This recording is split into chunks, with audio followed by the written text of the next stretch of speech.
नमस्कार. आपण सर्वांना माहीत आहे, देशाचे पंतप्रधान आदरणीय नरेंद्र मोदीजी, महाराष्ट्र राज्याचे लोकप्रिय असे मुख्यमंत्री आदरणीय देवेंद्रजी, या सर्वांच्या नेतृत्वामध्ये संपूर्ण महाराष्ट्रामध्ये संघटन पर्व हे गेल्या 3-4 महिने सुरू आहे आणि या संघटन पर्वाचा अंतिम टप्पा हा आता आलेला आहे. 80 संघटनात्मक जिल्हे यांच्या नेमणुका झाल्या. जवळजवळ 1200 पेक्षा जास्त संघटनात्मक मंडळांचं निर्माण ही सुद्धा प्रक्रिया ही पूर्णत्वाच्या दिशेने जायला सुरुवात झाली आहे. खरं तर नवीन नेमणूक झालेले जिल्हाध्यक्ष आणि नवीन मंडल अध्यक्ष या सर्वांच्या नवीन नेमणुका झाल्यानंतर केंद्रीय भारतीय जनता पार्टीने या सर्वांची कार्यशाळा घेऊन मंडलच्या रचना कशा कराव्यात, त्या संरचनेबद्दल या नवीन मंडल अध्यक्षांना माहिती द्यावी आणि संपूर्ण प्रत्येक नेत्यांनी आदरणीय देवेंद्रजी सुद्धा 9 तारखेला प्रेस कॉन्फरन्स घेऊन त्याचा प्रारंभ करणार आणि विविध काम करत असताना 11 वर्ष पूर्ण झाली. या 11 वर्षामध्ये त्यांनी केलेलं काम याची आपणा सर्वांना कल्पना आहे. प्रत्येक क्षेत्रामध्ये देशाला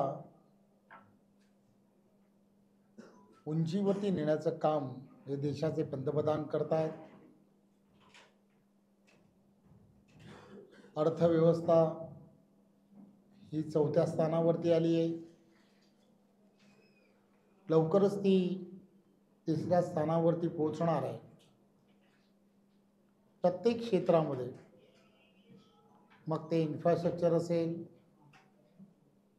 शहरी भागामध्ये वाहतुकीची कोंडी दूर व्हावी म्हणून रिंग रोड असतील किंवा मेट्रोचं जाळं असेल, रेल्वेची असणारी जे जाळं ज्याला आपण म्हणतो, हे जाळंही वेगवेगळ्या शहरांमध्ये आणि वेगवेगळ्या गावांमध्ये पोचवून एक वेगळ्या पद्धतीचा उच्चांक जो आहे तो आदरणीय पंतप्रधान नरेंद्र मोदीजींनी जगासमोर ठेवला. हे करत असताना त्यांनी ज्या पद्धतीने वसुदैव कुटुंबम या पद्धतीने जगाचं नेतृत्व करण्याची भारताची असणारी भूमिका, आपली असणारी भूमिका हे सुद्धा मांडण्याचा प्रयत्न हा वारंवार केला. त्यामुळे या सर्व गोष्टी संकल्प ते सिद्धी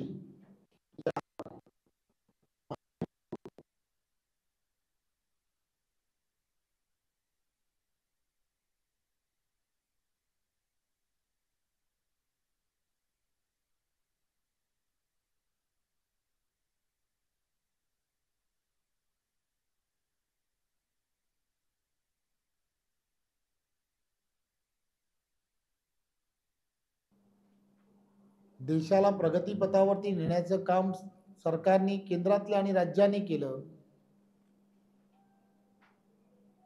ते पोहोचवण्याचं हे काम सर्वांनी प्रत्येक चौपालावरती जाऊन करावं, शहरात जाऊन करावं.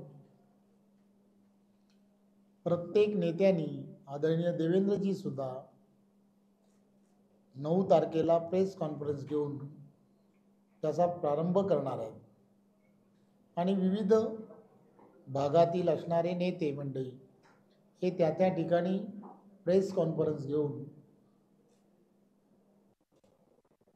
या संकल्प सिद्धी या विषयाला प्रारंभ करणार आहेत. खरं तर या उपक्रमाच्या माध्यमातून प्रत्येक विषय हा सामान्य जनतेपर्यंत पोचला पाहिजे.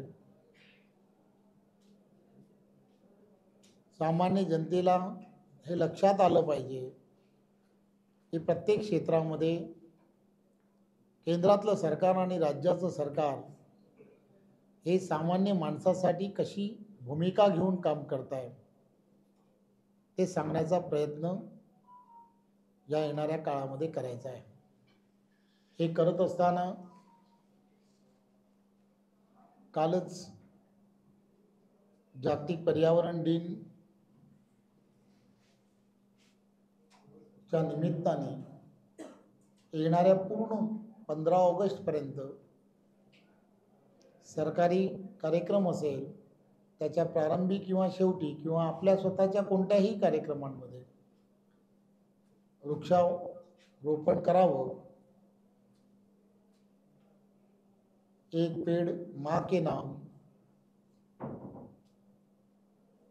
या पद्धतीने त्याचं फक्त वृक्षारोपण न करता त्याच्या संवर्धनाची जबाबदारी घेणं हाही विषय करावा अशी सूचना केलेली आहे.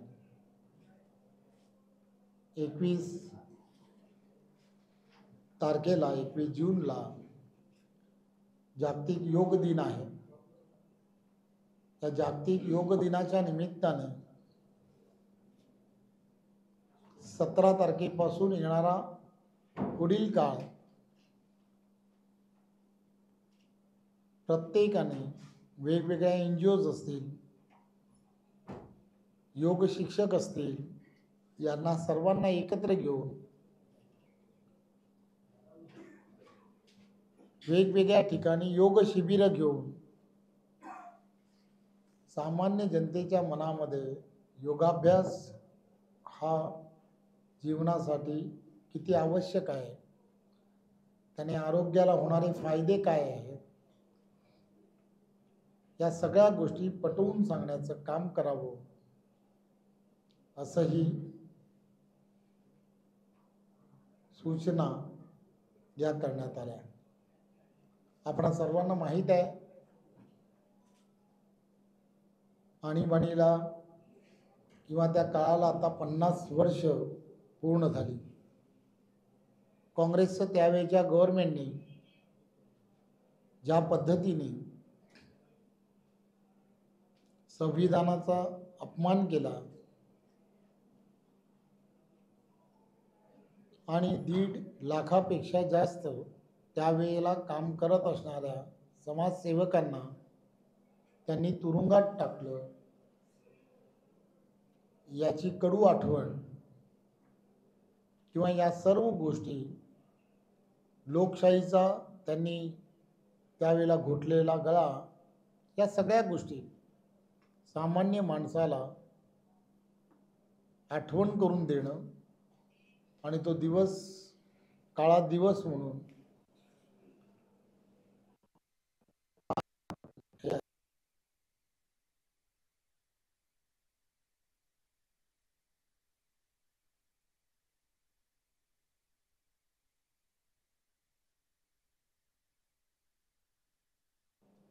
देशाचे पंतप्रधान नरेंद्र मोदीजींच्या नेतृत्वामधलं आणि राज्यामध्ये आदरणीय मुख्यमंत्री देवेंद्रजी यांच्या नेतृत्वामधलं महायुतीचं सरकार सामान्य माणसाचं सरकार म्हणून कसं काम करत आहे हे वारंवार लोकांपर्यंत पोहोचवणं हे अत्यंत गरजेचं आहे.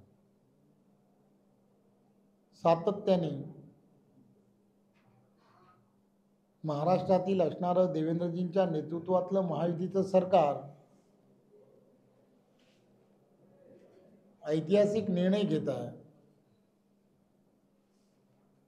महाराष्ट्रामध्ये आपल्याला माहीत आहे, विशेष करून कोकण भागामध्ये 720 किलोमीटरचा असणारा हा समुद्रकिनारा, या 720 किलोमीटरच्या समुद्रकिनाऱ्यावरती असणारे मच्छीमार असतील, या मच्छीमार बांधवांना खऱ्या अर्थाने दिलासा देण्याचं काम सुद्धा या सरकारने केलं. नैसर्गिकरित्या मत्स्य व्यवसाय आणि कृत्रिमरित्या मत्स्य व्यवसाय अशा दोन्ही व्यवसायांना शेतीचा दर्जा देण्याचं काम हे या सरकारने केलं. त्यामुळे या सगळ्या गोष्टी येणाऱ्या काळामध्ये पुढच्या पिढीला एक वेगळी दिशा देण्याचं काम करतायत. देशाचे पंतप्रधान नरेंद्र मोदीजींनी विकसित भारत ही संकल्पना सातत्याने मांडत असताना जनजाती समाज याला विकासाच्या प्रवाहाबरोबर जोडलं गेलं पाहिजे, यासाठी विशेष कार्यक्रम हे संपूर्ण देशभरामध्ये केले. विविध योजना सामान्य लोकांपर्यंत, त्या वस्त्यांपर्यंत पोहोचवण्यासाठी वेगळं नियोजन केलं. प्रत्येक घरापर्यंत सरकार पोहोचवण्यासाठी प्रयत्न केले. याची आपणा सर्वांना कल्पना आहे. आणि त्याचाच पुढचा भाग म्हणून आयोगाचे निर्माण, जनजाती समाजाच्या उन्नतीसाठी आयोगाचं निर्माण हे महाराष्ट्रातील देवेंद्रजींच्या नेतृत्वातल्या सरकारने केलं. त्यासाठी पदनिर्मिती असेल आणि बजेटमधले असणारी प्रोव्हिजन्स असतील, याही करण्याचं काम केलं. त्यामुळे खऱ्या अर्थाने जनजाती समाजाला त्यांच्या असणाऱ्या अडचणी मांडण्यासाठी एक सर्वात मोठं असं दालन उपलब्ध करून दिलं. त्यामुळे अशा विविध विषयांना केंद्रातलं नरेंद्र मोदींचं सरकार असेल किंवा राज्यामध्ये असणारं देवेंद्रजी यांच्या नेतृत्वातलं महायुतीचं सरकार हे सातत्याने एक पाऊल पुढे टाकून काम करत आहे. माझी आपणा सर्वांना विनंती आहे की या पत्रकार परिषदेच्या माध्यमातून हा विषय संकल्प ते सिद्धी या माध्यमातून प्रत्येक केंद्राने केलेले योजना असतील आणि त्या योजनांचा फायदा हा नागरिकांना कसा झाला आहे, हे सगळे विषय 9 तारखेच्या नंतर देवेंद्रजींच्या पत्रकार परिषदेच्या नंतर आपण सामान्य जनतेपर्यंत पोहोचवण्यासाठी आम्हा सर्वांना सहकार्य करावं, एवढीच आपणा सर्वांना विनंती. धन्यवाद.